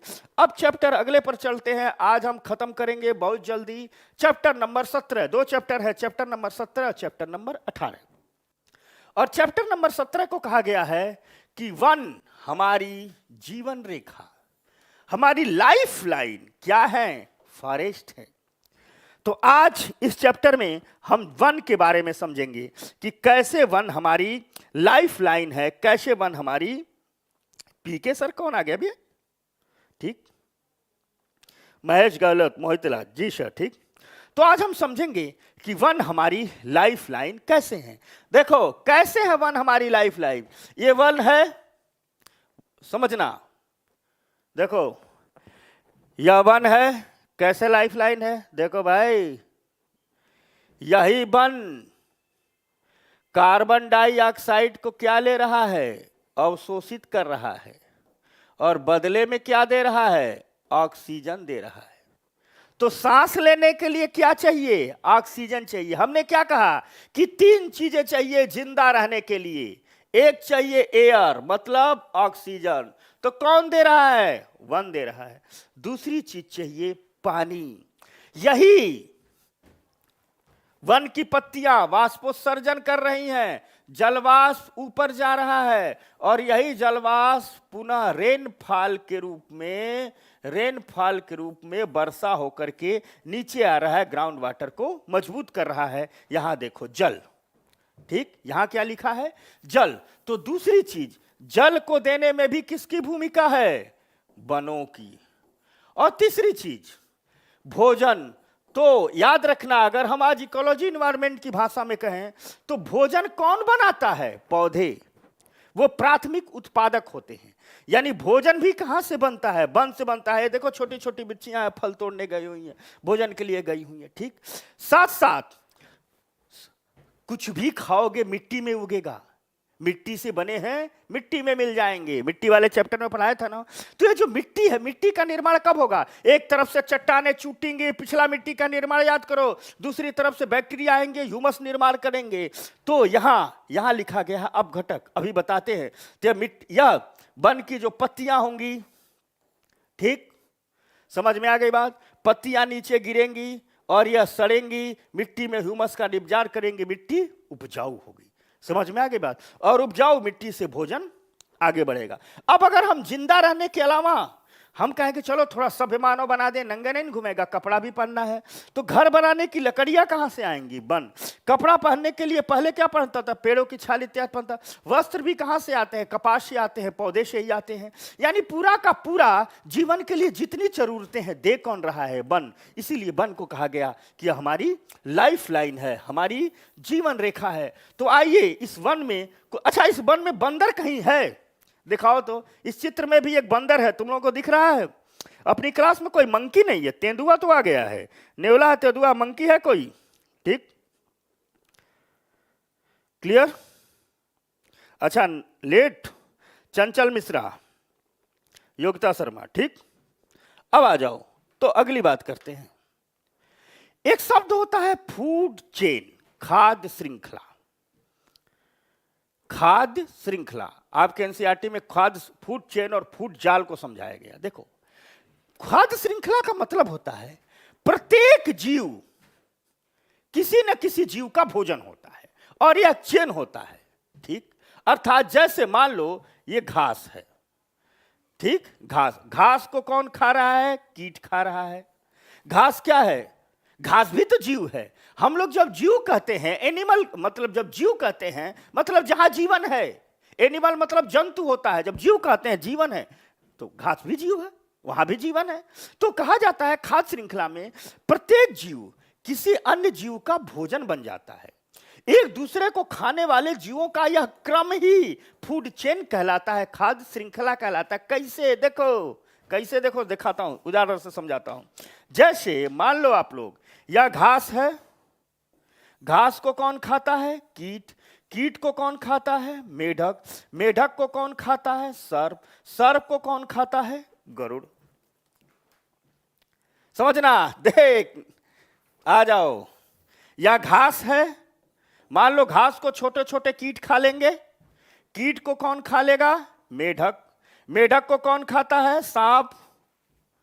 नाग नागिन, देखो सांप को कौन खा लेता है, गरुड़। बाज, गरुड़ पक्षी होता है ना, वह इसको खा लिया। यानी ये इसको क्या हो गया, तो खाने वाले जीवों का एक क्रम बन गया, यह क्रम बन गया, और यही क्रम और कुछ नहीं खाद्य श्रृंखला कहलाता है। समझ में आ गई बात, यही क्रम फूड चेन कहलाता है।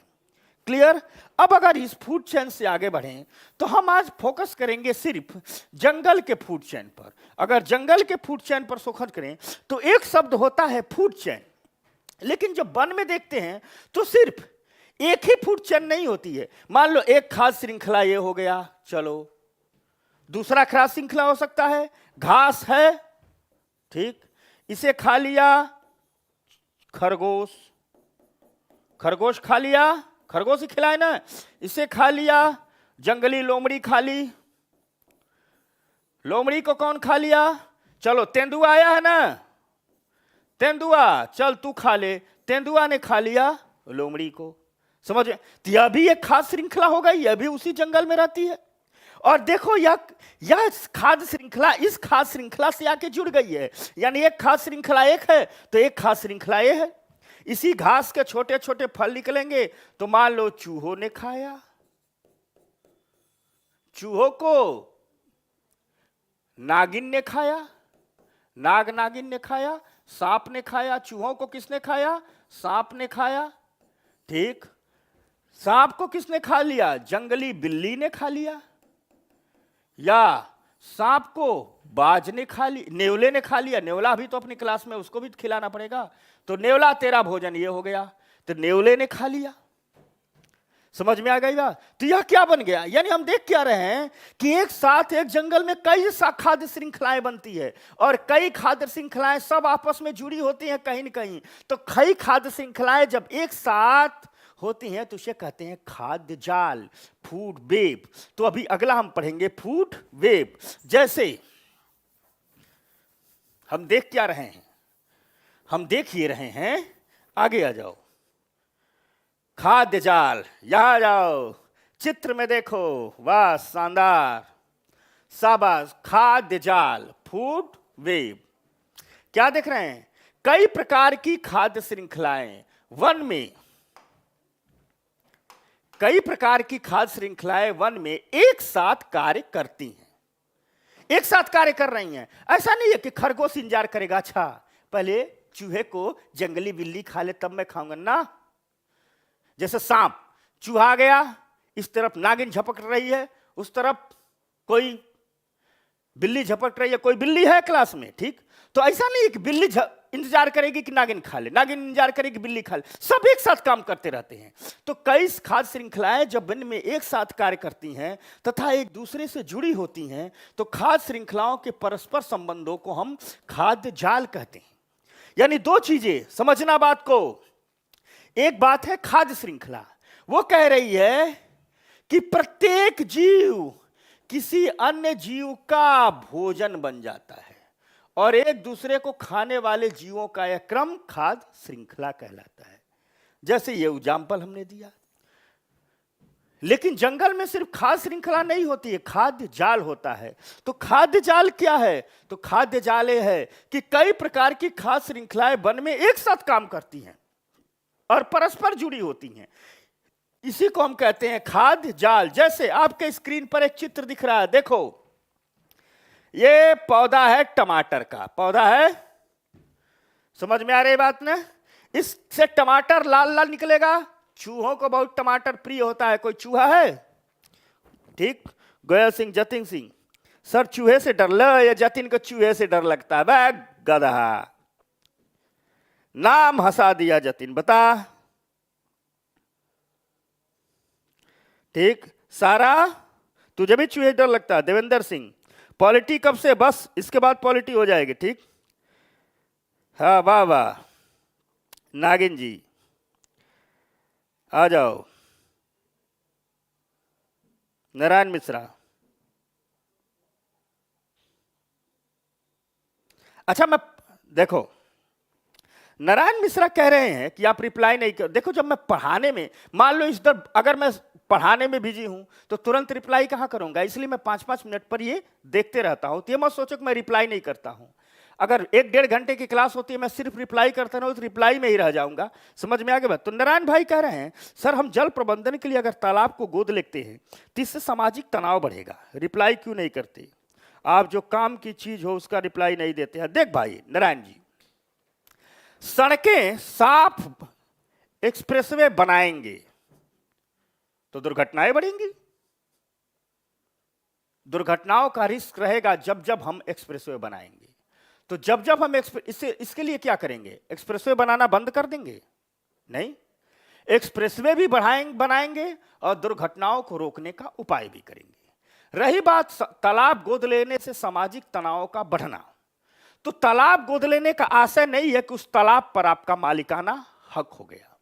तालाब गोद लेने का आशय है कि अगर आप पानी के हित में, समाज के हित में, इस धरती के हित में कुछ करना चाहते हैं, 10-5 हजार रुपया खर्च करना चाहते हैं महीने, तो एक तालाब गोद ले लीजिए। गोद लेने का आशय है कि उसमें जब जलकुंभ भी बढ़ जाए, तो मशीनें आती हैं, मजदूर आते हैं, 5 हजार खर्च करके जलकुंभ भी निकाल करके किनारे पर रख दीजिए।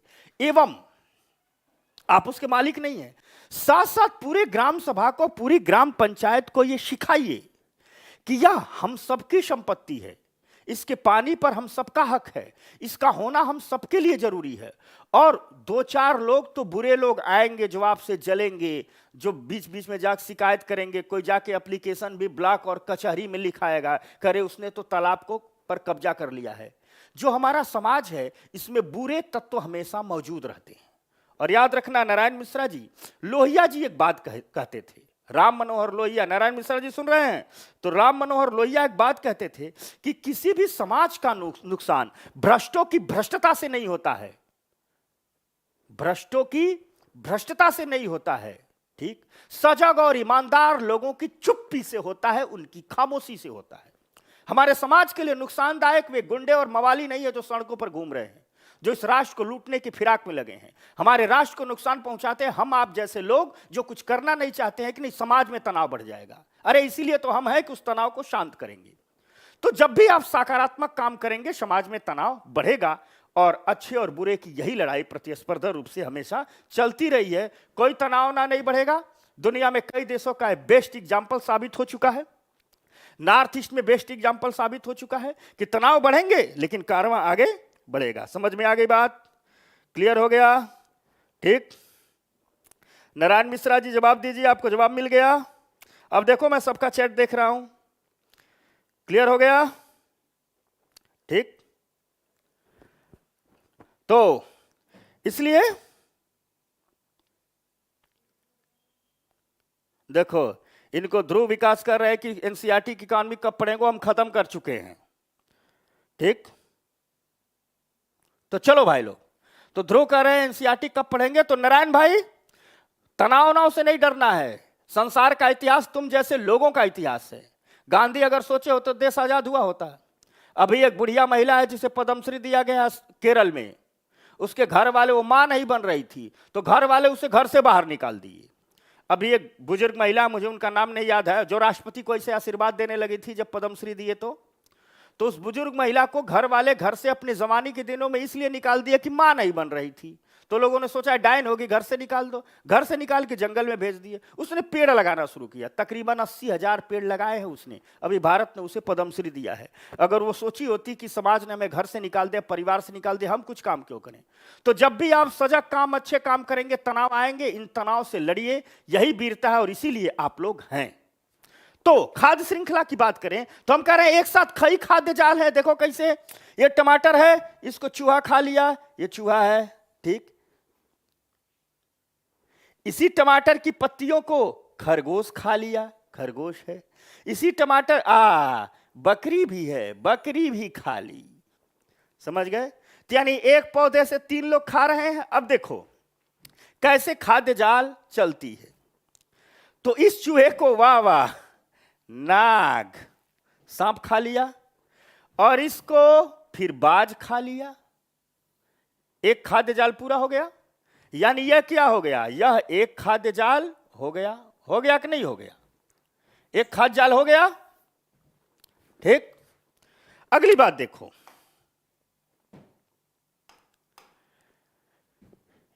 इसी खरगोश को चूहे ने खाया, इस चूहे को उल्लू खा लिया, उल्लू खा लिया, इस उल्लू को फिर बाज ने खा लिया। यह दूसरी खाद्य जाल हो गई।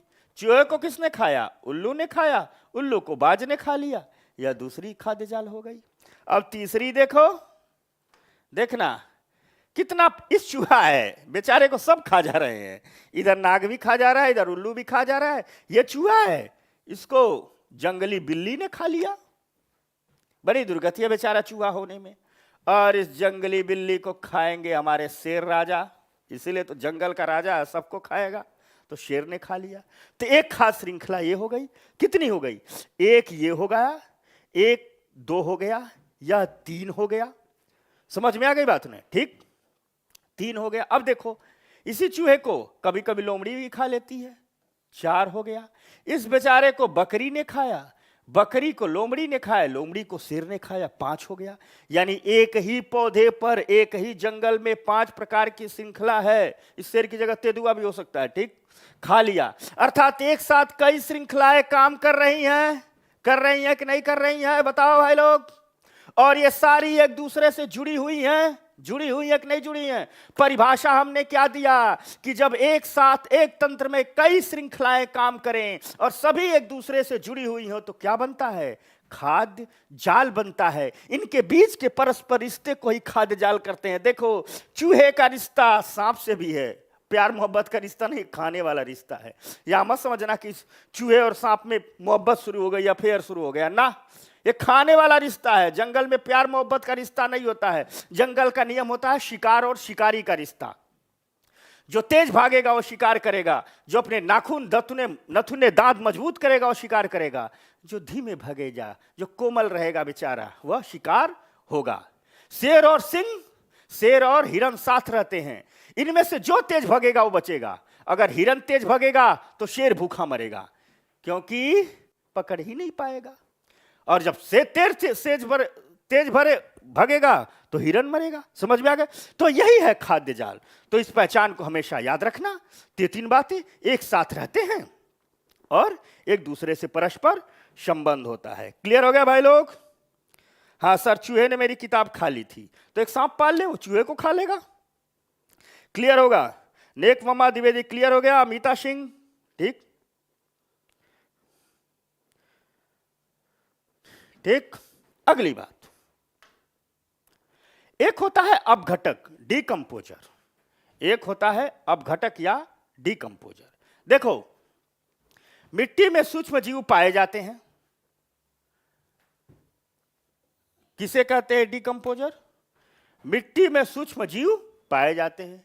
जैसे मिट्टी में क्या पाए गए? सूक्ष्म जीव पाए जाते हैं, जो पौधों जंतुओं के मृत शरीर को सड़ा गलाकर उन्हें ह्यूमस में तब्दील कर देते हैं, फिर इन्हें हरे पौधे भोजन के रूप में ग्रहण कर लेते हैं। जैसे मान लो ये है खरगोश, ये क्या हो गया? खरगोश। समझ में आ गई बात? खरगोश। ये क्या हो गया? हरा पेड़, इसको हरा से बनाते हैं, ठीक ना? हरा पेड़, अब घटक समझाते हैं। ये हो गया हरा पेड़, हरे पेड़। यह क्लियर नहीं आया है? हरे पेड़ को कौन खाएगा? हरे पेड़ को खाएगी हमारी, किसको खिलाए? बकरी को। हरे पेड़ को खाएगा कौन? बकरी। बकरी को कौन खाएगा? शेर। समझना ठीक। यहां खरगोश है, खरगोश को कौन खाएगा? जंगली बिल्ली, जंगली बिल्ली। इस हरे पेड़ को भी खाएगा कौन? चूहा। ये चूहा हो गया, ठीक। इसको खाएगा सांप, बाज, ऐसे एक और। अब देखो तो होता क्या है कि ये सारे लोग हैं। इसको चूहे को खाएगा सांप, सांप को खाएगा बाज। अब क्या होगा? ये मान लो बाज भी मरेगा, डेथ। बाज भी क्या कर गया? लाल से बनाते हैं।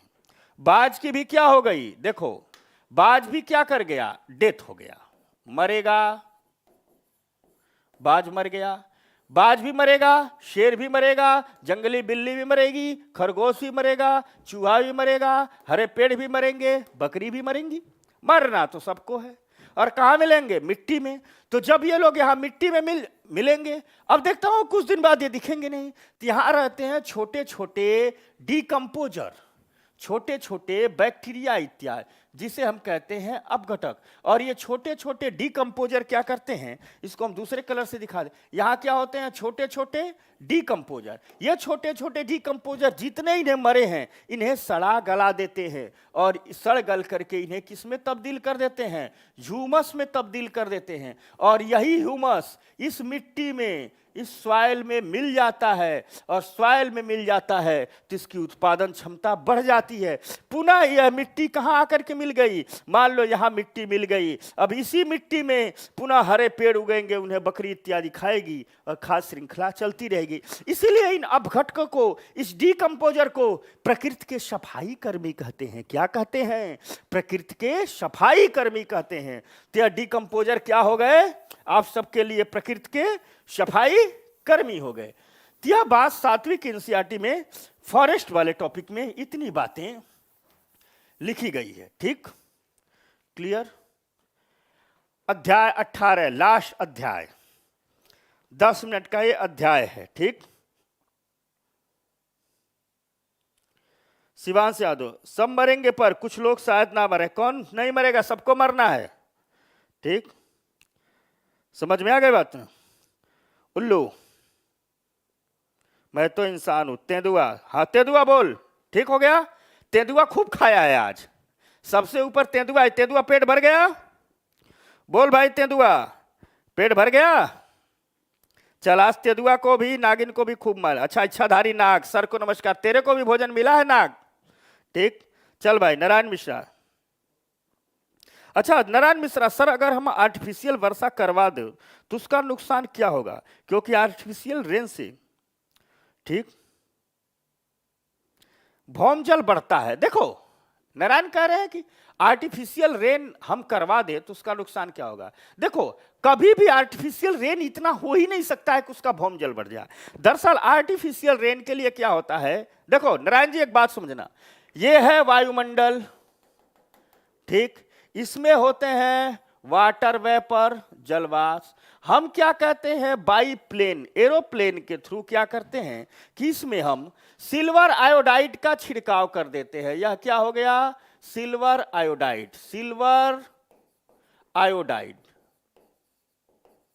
ठीक, यह सिल्वर आयोडाइड हाइग्रोस्कोपिक न्यूक्लियस का काम करते हैं। मतलब यह सिल्वर आयोडाइड क्या करते हैं कि जलवाष्प का अवशोषण कर लेते हैं, और जो जलवाष्प का अवशोषण कर लेते हैं यह भारी हो जाते हैं, जमीन पर गिर जाते हैं, वर्षा हो जाती है। ठीक, तो पहली चीज तो जितना वातावरण में जलवाष्प रहेगा उतनी ही वर्षा होगी। तो ये जलवाष्प कब रहता है? मानसून के सीजन में। तो जब मानसून के सीजन में मानसून से पर्याप्त वर्षा हो रही है तो हम सिल्वर आयोडाइड क्यों छिड़केंगे? दूसरी चीज, सिल्वर आयोडाइड अगर वातावरण में अधिक हो जाएगा तो हमारे गैसों का कॉम्बिनेशन बदल देगा, तो पर्यावरण प्रदूषण हो जाएगा। तीसरी चीज, इससे इतनी वर्षा नहीं हो सकती है कि ग्राउंड वाटर मेंटेन हो। और चौथी चीज, यह महंगा है, बहुत महंगा है। जमीन के अंदर पानी बढ़ाने के लिए आपने वातावरण में सिल्वर आयोडाइड छोड़ दिया, सांस लेके कैंसर हो रहा है। इसको थोड़ी मात्रा में प्रयोग करते हैं जब वातावरण में प्रदूषण बहुत हो जाता है। स्मॉग और फॉग इसी क्लास में अगली क्लासों में आएगा। जब बढ़ जाते हैं तो सिल्वर कृत्रिम वर्षा करा देते हैं ताकि ये छिप जाए। ठीक, ग्राउंड वाटर कंजर्वेशन का सबसे बेहतर उपाय सस्टेनेबल डेवलपमेंट ही है। तालाब को गोद लेना ही है, पेड़ लगाना ही है, सफाई को आदत में ढालना ही है, ठीक, टॉयलेट बनवाना ही है, यही सब है। समझ में आ गई बात? तो क्लियर हो गया नारायण? ठीक, अब कौन कौन लोग क्या कह रहे हैं? डोनाल्ड ट्रम्प, अच्छा, अरे तुझे तो मैंने अमेरिका का राष्ट्रपति बना दिया, एडमिन बनाने की क्या जरूरत है? ठीक, क्लियर हो गया? कोमल सिंह, बहुत दिन बाद कोमल दिख रही है, क्या बात है भाई? ठीक, अच्छा दीपिका, आज प्लेलिस्ट में बनवा के रहूंगा, ठीक ना दीपिका? समझ गई? ठीक,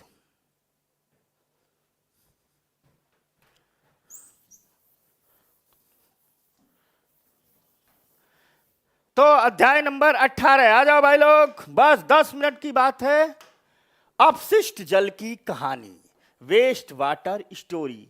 अब देखो सब जुड़ी हुई है, यानी हमें अपने, अभी कह रहा था नारायण मिश्रा कि हम किसी कर देंगे, नहीं, जो पानी है इस अपशिष्ट होने के लिए बचाएं। तो अपशिष्ट जल की कहानी, संयुक्त राष्ट्र संघ ने 2005 से 2015 तक के डीके को, दशक को अंतरराष्ट्रीय दशक जीवन के लिए वाटर फॉर लाइन घोषित किया, लाइफ लाइन घोषित किया। ठीक, यानी संयुक्त राष्ट्र संघ ने 2005 से 2015 तक के काल को, ठीक, अंतरराष्ट्रीय दशक जीवन के लिए जल के रूप में घोषित किया। कहा कि यह जो 10 साल है वह पानी के बचाव को समर्पित है। ठीक, समझ में आए? जीवन के लिए, जल के लिए समर्पित है। तो 10 सालों को क्या घोषित कर दिया गया? पानी का दशक घोषित किया था, 5 से 10। क्यों घोषित किया था? ताकि संयुक्त राष्ट्र संघ ने 10 साल फोकस किया था पानी के बचाव पर, देशों को तकनीकी मुहैया करा सके कि ज्यादा से ज्यादा पानी को रिसाइकिल करे, पानी को शुद्ध करे, साथ साथ लोगों में जागरूकता फैलाए। ये सब वो कार्यक्रम है जो सिर्फ सरकारों से सफल नहीं हो सकते हैं, समाज और समुदाय का सहयोग चाहिए। तो सरकारों को तकनीकी दी जाती है, पैसा दी जाता है, वर्ल्ड बैंक इत्यादि ढेर सारा देते हैं। जैसे नमामि गंगे, गंगा सफाई का जो मिशन है, इसे वर्ल्ड बैंक बहुत पैसा दे रहा है। आगे मैं पढ़ाऊंगा आपको गंगा सफाई क्या है, नमामि गंगे प्रोजेक्ट इत्यादि क्या है, इनको मैं समझाऊंगा। ठीक, तो 2005 से 2015 को संयुक्त राष्ट्र का वाटर फॉर लाइफ घोषित कर दिया गया है। ठीक, समझ में आ गई बात? क्लियर हो गया? किसी को कोई समस्या, सवाल? कौन गुस्से में है? संगीता कुमारी,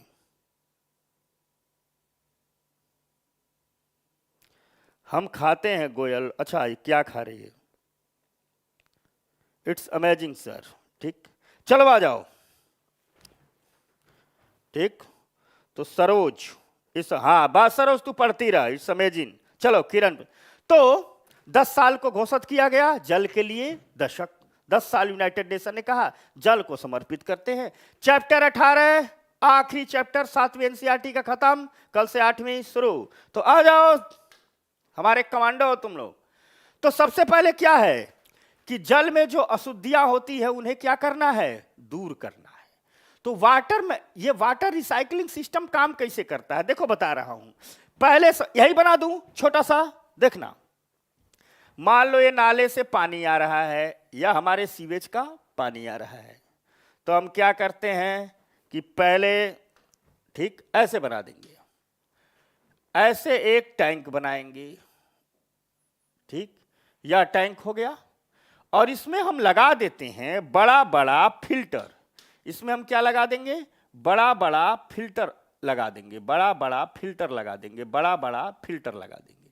तो इसमें हम क्या लगा, पहले टैंक में क्या लगा दिए? बड़ा बड़ा फिल्टर लगा दिए। समझ में आ गई बात? और उसके बाद हम बना दिए दूसरा टैंक। यहां से क्या हम बना दिए? दूसरा टैंक। समझ में आ गई बात? यहां से हम दूसरा टैंक बना दिए। तो होता क्या है, पहले क्या होती है, पहले रुक जाओ, एक चीज गड़बड़ा गया, रुको रुको रुको रुको। पहले हम ये चीज समझाते हैं कि जो अपशिष्ट जल होता है, फिर अलग से समझाएंगे। ठीक, सारे रुक जाओ, तो मैं एक स्टेप आगे बढ़ गया। पहले हम ये चीज समझाते हैं कि जो अपशिष्ट जल होता है उसमें कौन कौन सी अशुद्धियां उपस्थित होती है। तो इन अशुद्धियों को हम मोटे तौर पर एनसीईआरटी कई भागों में बांटती है। जैसे एक होता है कार्बनिक अशुद्धियां, दूसरी होती है केमिकल यानी अकार्बनिक अशुद्धियां, तीसरा होता है कुछ प्रकार के जीवाणु, चौथा होता है कुछ सूक्ष्म जीव। जो जैसे मान लो हम घर से सीवेज निकलता है, टॉयलेट हमारा निकलता है, मेन होल की पाइपलाइन में जाता है, नदी में जाकर गिर जाता है, तो इसमें कार्बनिक अशुद्धियों में मानव मल शामिल होता है। जो जैविक अपशिष्ट हैं, जैसे सब्जी काटा, छिलका ले जाके डस्टबिन में फेंक दिया, वो फेंका गया है। खाद्य तेल है, सरसों का तेल खाते हैं, ये भी किचन में जाता है।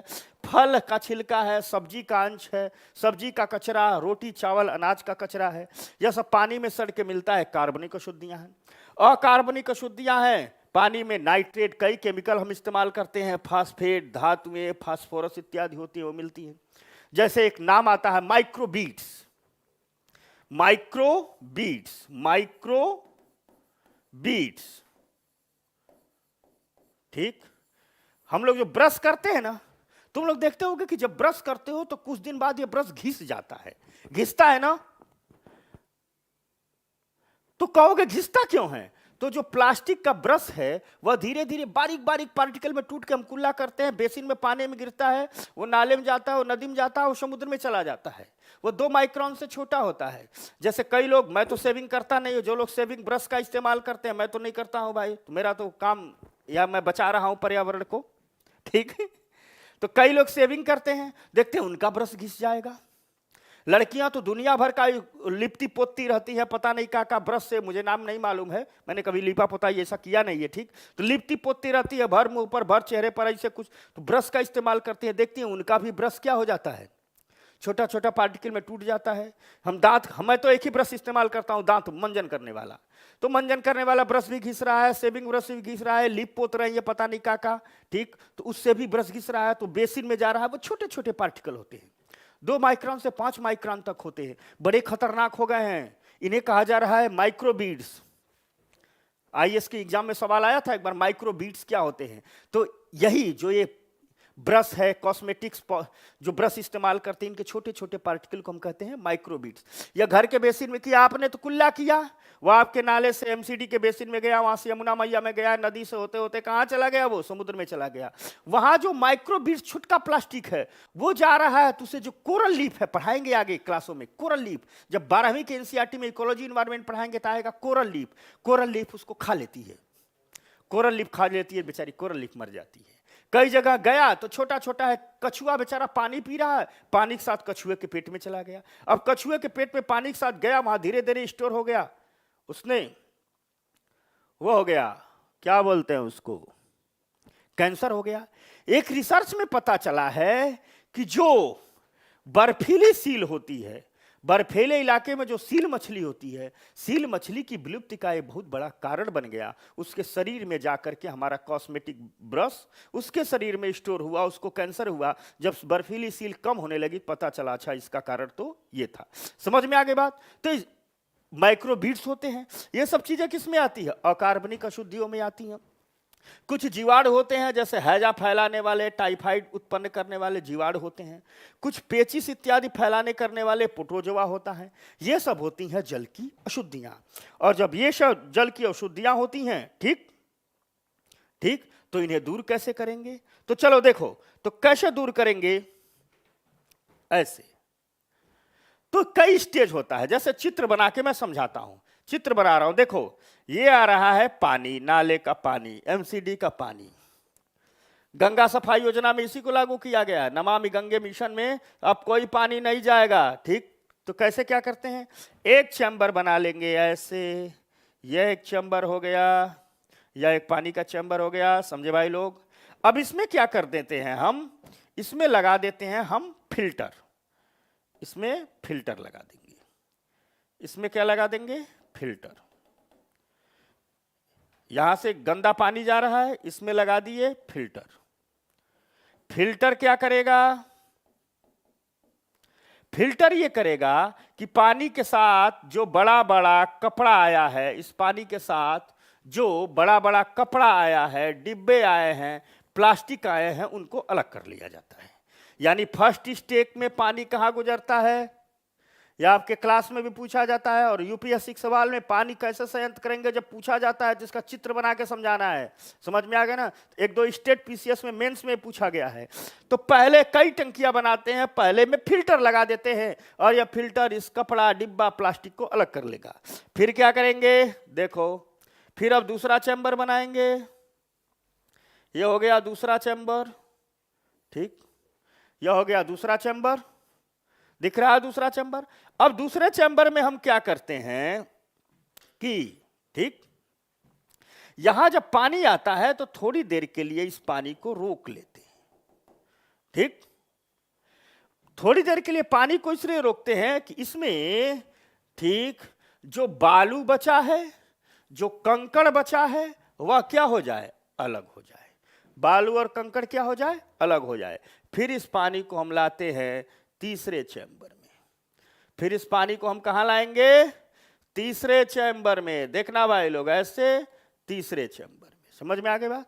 यहां देर तक इस पानी को रोकते हैं। इससे पानी में जो मानव मल है, जिसे हम स्लैज कहते हैं, जो मानव मल है वह यहां पर इकट्ठा हो जाता है। तो इस पानी में क्या करते हैं हम, यहां पर जो देर तक रोकते हैं तो निथर जाता है। जो मानव मल है इसे हम क्या कहते हैं, स्लैज कहते हैं। स्लैज क्या होगा, यहां निथर जाएगा। अब हम क्या करते हैं, इस पानी को ले जाते हैं इस चैम्बर में, ठीक, इस चैम्बर में ले गए। अब इस स्लैज का क्या करेंगे, इस स्लेज को यहां से निकाल करके हम ले आते हैं दूसरी, यही से बना दे रहा हूं, दूसरी एक टंकी में, टैंक में, या इससे जुड़ा होता है ऐसे, ठीक, ऐसे बनाता हूं। इस स्लेज को हम ले आते हैं एक दूसरे, यह स्लेज हो गया। स्लेज को यहीं से एक दूसरा टैंक बनाए रहते हैं। इस स्लेज को ला दिए कहां हम, यहां के टैंक में। इस स्लेज को हम मान लो यहाँ के टैंक में आ गया। अब जब इस स्लेज यहाँ टैंक में आ गया तो यहीं हम बैक्टीरिया डाल देते हैं, ठीक, बैक्टीरिया डाल देंगे। यह बैक्टीरिया क्या करेगा, इसे डिकम्पोज करेगा और इसे बदल देगा जैविक खाद में। यानी यह जो स्लेज है वह किस में बदल गया, यह स्लेज बदल गया बायो फर्टिलाइजर में। किस में बदल गया, बायो फर्टिलाइजर में। समझ में आ गया। और इस जैविक खाद को हम किसको सप्लाई कर देंगे, किसान को सप्लाई कर देंगे। समझ में आ गई बात ना। इस जैविक खाद को हम किसको सप्लाई कर देंगे, किसान को सप्लाई कर देंगे। जब इस स्लेज में जैविक खाद बनती है तो उसी समय इसी टैंक से गैस भी निकलते हैं, उसे हम कह देते हैं बायोगैस। और बायोगैस हम टैंक में भर करके सप्लाई कर देते हैं खाना बनाने के लिए।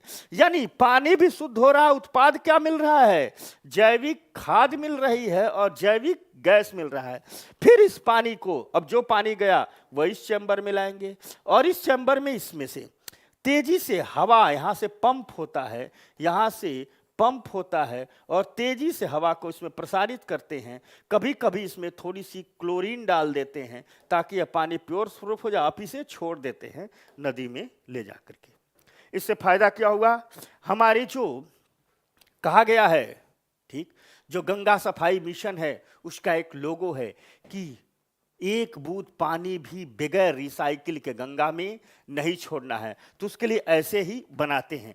हमारा पानी भी स्वच्छ हो गया, नदियाँ प्रदूषित भी नहीं हुई, बदले में हमें क्या मिल गया, बायो जैविक खाद मिल गई, बायोगैस मिल गया। साथ साथ यहाँ से फिल्टर करके जो प्लास्टिक इत्यादि निकाले हैं, हमने क्या कहा था, 3R का कॉन्सेप्ट है, रिसाइकिल, रिकलेक्ट, रीयूज। अब हमारी क्लास में रेगुलर आओ भाई लोग, क्योंकि पिछली क्लासें अब आगे वाली क्लासों से जुड़ती जाएंगी। तो रिसाइकिल, रीयूज करके नया नया वस्तु बनाएंगे।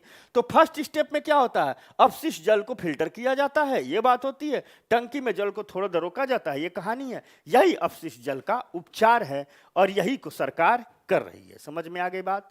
यही बात यहाँ पर लिखी है कि दूसरी टंकी में पानी रखते हैं, पानी में उपस्थित मल बलि बढ़ जाते हैं। फोर्थ में तली में बैठे स्लज को अलग कर लिया जाता है, ठीक, और फिर इसमें एनारोबिक बैक्टीरिया को डाल दिया जाता है, आपके पीडीएफ के लिए है। बैक्टीरिया इस स्लज को अपघटित करके बायो फर्टिलाइजर में तब्दील कर देते हैं तथा इससे बनने वाली बायोगैस का ईंधन के रूप में इस्तेमाल कर लेते हैं, आपका पीडीएफ के रूप में है। क्लियर हो गया, समझ में आ गई बात, किसी को कोई समस्या? तो दोस्तों यह रही, आज हमने 3 चैप्टर पढ़ा और इस तरह से 7वीं की एनसीईआरटी खत्म हो गई। एक विशेष सूचना, कई लोग इसमें लिखते रहते हैं कि सर खत्म करो खत्म करो खत्म करो। खत्म तो मैं 4 दिन में कर दूं, लेकिन उससे कोई आप फायदा नहीं होगा। फिर आप दूसरे टीचर के पास जाओगे, उससे भी कहोगे सर खत्म करो खत्म करो। फिर तीसरे के पास जाओगे, खत्म करो खत्म करो। एक बार बढ़िया से पढ़ नहीं पाओगे। हम 7-8 दिन से रोज 1-1.5 घंटे पढ़ाते हैं और पढ़ाते ही रहते हैं, तब जाके 7वीं की एनसीईआरटी खत्म किए। यानी एनसीईआरटी में कितनी बात है। एनसीईआरटी जल्दी नहीं खत्म करना है, 4 दिन में खत्म कर ले। आपके दिमाग पे लग रहा है एग्जाम में सवाल आएगा, नहीं कर लेंगे। जो कुछ भी खत्म कर देना उसे बंजर कर देना है। ऐसा खत्म कर देना है कि फिर कोई सवाल उससे किसी एग्जाम में पूछे तो आप मंद मंद मुस्कुराओ। वाह, नागिन मुस्कुरा रही है कि एग्जामिनर तू मिलता तो मैं डस लेती तुझे। नेवला भी सोच रहा है वाह क्या एग्जामिनर है। तेंदुआ भी सोच रहा है वाह मैं तो शिकार कर लिया। तात्पर्य है, तो हंसी मजाक रहा कि एक बार बढ़िया से पढ़ लो ताकि एग्जाम में जब सवाल आए तो सिर्फ आप मंद मंद मुस्कुराओ और ट्रिक लगाओ, लिखो। समझ गए दोस्तों? तो खत्म सिलेबस नहीं करना है, वो अपने टाइम से करना है। एग्जाम के बहुत टाइम है, इस तरह खत्म करना है कि आपके लिए वो हलवा बन जाए। तो क्लियर हो गया? तो एनसीईआरटी 7वीं खत्म। तो कल ठीक ठीक चले, डोनाल्ड ट्रंप मैं बना दूंगा, मैं खुद ही एडमिन नहीं हूं, ठीक। क्लियर हो गया? तो ठीक है, अब नारायण कल बताऊंगा अंतरराष्ट्रीय दशक घोषित करने का नॉर्म्स क्या है, मापदंड करना। अब क्लास का टाइम हो गया, ठीक, समझ में आ गई बात। तो जतिन नेकवमा, राहुल बनर्जी, कीर्ति दीक्षित, शिवांश यादव। ठीक ठीक, चलो शिवांश कहाँ जा रहा है? ठीक, नेहा, पूजा, मनोरमा, इच्छाधारी नाग, अरविंद कुमार, योगिता। तो चलो दोस्तों, कल से कक्षा 8वीं शुरू करते हैं और 2-2, 3-3 चैप्टर उसको भी ऐसे पढ़ते हुए अपडेट करते हुए चलेंगे।